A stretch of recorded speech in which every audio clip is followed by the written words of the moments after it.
ኢንዱስትሪ ትልቅ አስተዋጽኦ ያበረከተውና ዝናን ያተረፈው ተዋናይ ግሩም ኤርሚያስ ለአዲሱ ፊልሙ በአነጋጋሪ ሁኔታ ኪሎ መቀነሱ ተሰምቷል። በዛሬው የልዩ እይታ ትንታኔ የፊልም ኢንዱስትሪውን በብቃታቸው መቀየር ስለቻሉና ገጸ ባህሪያቸውን ለመላበስ የሰውነት አቋማቸውን የቀየሩ አርቲስቶችን እናነሳለን።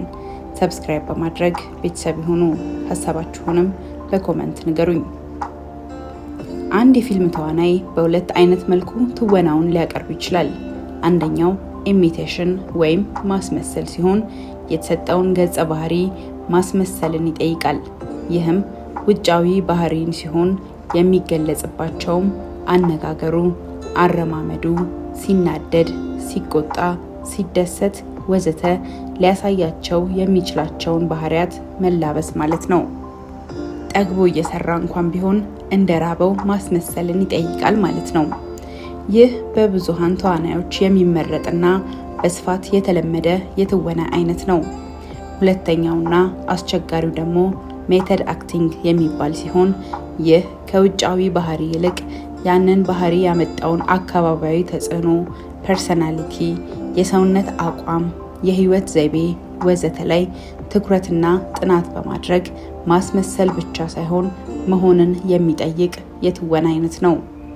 ታዲያ በዚህ የትወና አይነት በርካታ መስዋዕቶች ይከፈላሉ። ሰውነትን እንዳልነበረ አድርጎ መቀየር፣ የድብርት ህመም ውስጥ መግባት፣ የሱስ ህይወት ውስጥ መግባት፣ የተለያዩ እጾችን መጠቀም የትወና አይነቱ ሊጠይቅ ይችላል።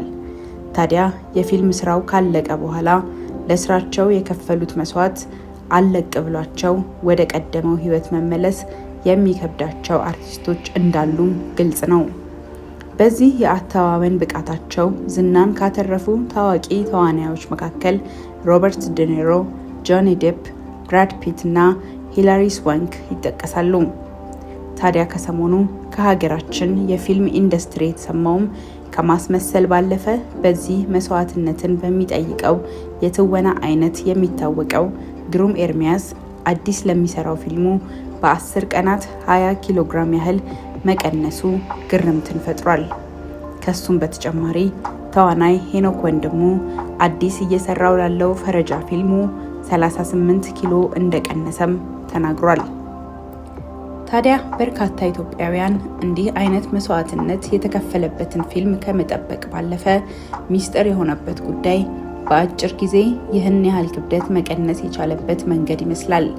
ብዙዎችም በአስተያየት መስጫ ሳጥን የጠየቁት ይህንኑ ነው።